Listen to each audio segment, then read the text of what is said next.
안녕하십니까. 기호 1번 지부장 후보 조동현입니다. 반갑습니다. 회사 탑2로 가는데 많이 힘드시죠? 기운 업하시길 바라며 출마한 말씀 드리겠습니다. 요즘 나라꼴 중에서 정말 안심한 것은 명태균이라는 사람이 거짓으로 만든 여론조작과 그로 인한 국정농단, 거짓 변명의 현상이 온 나라를 도배하고 있습니다. 우리들의 삶은 그런데 그저 그렇게 흘러가고 있습니다. 참으로 아이들과 청년들 보기 부끄럽고 한심스럽기 짝이 없습니다. 사람들이 비정상적이거나 불합리한 행동을 하는 이유를 일깨워주는 월스트리트 저널의 칼럼니스트 제이슨 치바이크가 쓴 칼럼이 생각이 납니다. 거짓말을 듣고 싶은 이에게 거짓말을 하면 큰 돈을 번다. 진실을 듣고 싶은 이에게 진실을 말하면 먹고는 산다. 거짓말을 듣고 싶은 이들에게 진실을 말하면 쪽박을 찬다. 우리는 신한생명과 오렌지라이프 통합 이후에 어떤 말을 듣고 싶어 했습니까? 두 회사의 좋은 문화와 상생과 협업의 통합으로 조직과 회사가 함께 성장했다는 말을 듣고 싶었을 것입니다. 그러나 지금 우리는 어떤 결과와 현실을 목도하고 있습니까?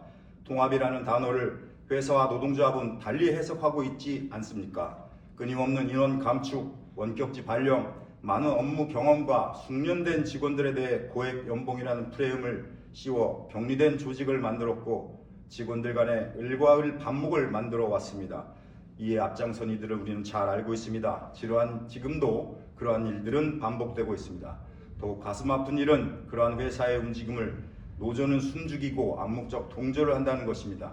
여기에 더해 올해 일어난 모임원의 스캔들과 인사본부장의 막말 사태에 대해서도 노동조합은 그 어떠한 입장도 표명하지 않고 그저 수수방관하는 모습이었습니다. 그렇습니다. 누군가는 거짓을 듣고 싶은 이에게 거짓으로 조합원을 설득하여 온 결과이며 누군가는 그에 대한 반사 이익을 얻었습니다. 이제 노동조합은 진실을 말해야 합니다. 쪽박을 차고자 하는 게 아니라 생명지부와 통합을 통해 지금까지 쌓아두고 있는 현안들을 해결해 나가야 합니다. 한 번 더 되짚어 보겠습니다. 상생노조에게 묻겠습니다. 지난 21년 6월 30일 서울숲 오렌지라이프 총회를 앞두고 승진 관련하여 극적 타결이 되었다며 총회를 취소한 것 기억하십니까? 당시 오렌지만의 승진심사위원회가 꾸려졌으며 오렌지라이프 MGR 승진자 35명 중에 조합 핵심 간부 5명, 최대원, 정덕훈, 김건석, 강기훈, 고영훈이 승진하였으며 공교롭게도 이후에는 인사 고과에 대한 노동조합은 어떠한 간섭과 이의도 제기하지 않더군요. 오비 일학입니까? 한때 최대원 지부장은 저에게 이런 말도 했습니다. 신한생명 위원장이라는 사람이 어떻게 MGR까지 승진하며 노조일까지 하면서 전임자가 승진까지 챙기는 것은 말이 안 된다고. 그런데 정작 본인은 어떻게 하였나요? 지난 HR 통합에서 퇴직연금 누진제 EN을 N으로 감수하며 급여 상승에 녹여냈다고 설명하여 HR 통합안에 찬성하게 된 지금 퇴직연금에 정말 만족하십니까? 정말 득이 되었나요? 정말 상생입니까?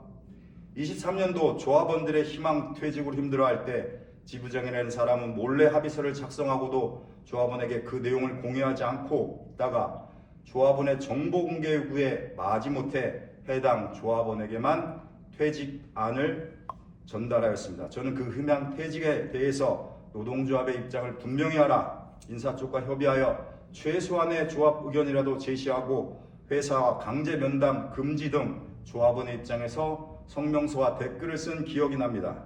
그런데 아이러니하게도 저는 작년에 인사팀으로 발령이 났습니다. 제가요, 정말 인재인지 이 나이에 어떻게 그런 과감한 발령을 했는지 도저히 이해가 안 갔습니다.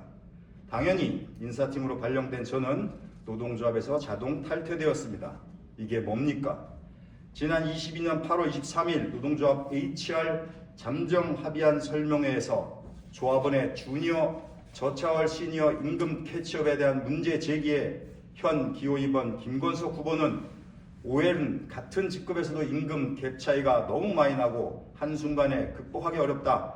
그러니 지금 현 HR 통합 이후 차차 내년, 내후년에 계속 문제 제기하여 문제를 해결하겠다고 발언합니다.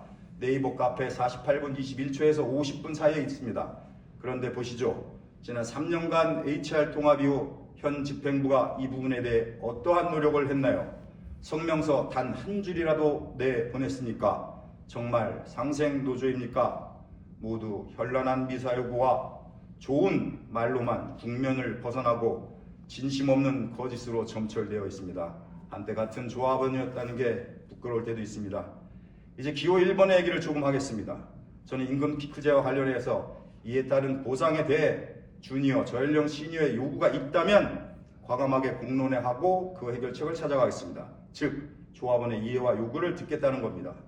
희망퇴직은 구성원의 자율과 선택에 맡기되 회사 안에 대해 공개하고 그저 수수방관하며 몰래 서명만 하는 태도는 취하지 않겠습니다. 주니어 저차월 시니어 보상과 처우에 대해 지속적으로 요구하겠습니다. 그들의 능력을 폄하하는 곡과 CD에 대응하겠습니다. 대고객 서비스 부서와 민원부서의 조합원들의 업무 향상과 리프레시를 위해 회사에서 시행되고 있는 지원을 좀 더 확대하고 설계사 조직들과 접점에 있는 TFC, LFC 업무 해당자들의 쉼과 여유를 위해 지원 프로그램을 도입하겠습니다. 저는 단언컨대 노동조합의 통합 책임과 OL 노조를 대변하지 못하면 사퇴하고 업무 연속성은 젊은 조합원에게 맡기겠습니다. 이제 맺은 말을 드리겠습니다. 열린 소통으로 노조원 한 분 한 분의 목소리를 진심으로 듣고 진실을 말하고 행동하는 집행부를 만들겠습니다. 더 이상 거짓된 미사역으로 현혹하고 보신하고자 하는 집행부를 원하지 않습니다. 우리가 하고자 하는 일이 신한라이프 전 직원들에게 이득과 도움이 되어야 진정 노조라 할 수 있습니다. 지금까지 노조의 공리가 아닌 사리에 편승한 것과 나름의 올바른 통찰을 갖고 용기를 내고 작은 목소리라도 보태는 것이 분명 차이가 있을 것입니다. 한 사람의 용기는 별 볼일 없을 수도 있겠지만 또 다른 사람의 용기를 더하면 분명 새로운 노조가 만들어지고 모두에게 이익을 줄 수 있을 것입니다. 그런 작은 용기를 보태어 주시면 큰 용기로 우리의 노조를 만들어 나가겠습니다. 감사합니다.